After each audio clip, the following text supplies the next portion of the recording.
Welcome back to another edition of the TGIF Video Tip of the Week.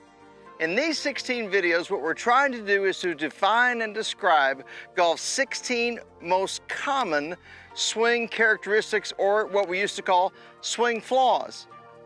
This week's subject is the forward lunge. Now, the forward lunge can be defined a number of different ways. The main way to define it is leaning the upper torso toward the target in the downswing from the transition rather than having the lower body start first.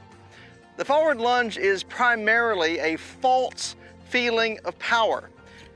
The lower body doesn't do its job, so the upper body tries to do the lower body's job for it, and it creates all kinds of geometric problems and mechanical problems, and mainly power issues in the downswing when you substitute forward upper body lean or forward lunge instead of lower body then upper body.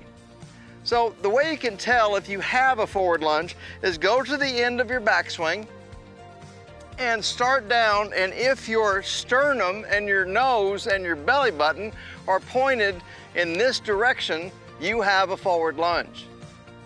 If you go to the end of your backswing and then you start down and your belly button, your sternum, and your bridge of your nose are pointed in this direction, then you do not have a forward lunge.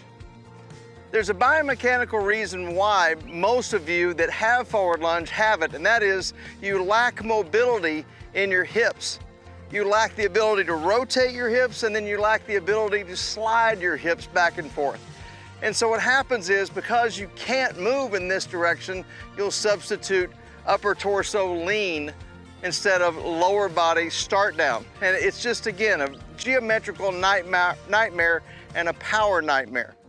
So how do you fix it? Well, the thing to do first is to be aware that once you go to the end of your backswing, what you want to have happen is you want your right foot, your trail foot, underneath the knuckle of the big toe to press into the ground.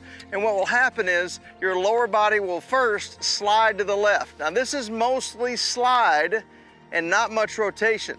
As soon as you get to your lead foot, in this case my left foot, as soon as you get to your lead foot, then it will start to rotate around. So there are two parts to this movement to prevent the forward lunge. After the end of the backswing, pressing with my right foot against the ground, driving my right knee into my left knee, and then rotation. So you'll have transition, press into the ground, slide, and then rotation. Slide, and then rotation. Slide, and then rotation. If you can get those two things to happen in your transition from the end of the backswing into the start down, you're going to find that you can eliminate the forward lunge. An old-fashioned way of saying this is you want to keep your head behind the ball, but you want your belt buckle to go in front of the ball. An easy way to think of it is head behind the ball, belt buckle in front of the ball. If you can do those two things, you're going to find that the forward lunge has far less of a negative effect on your shots.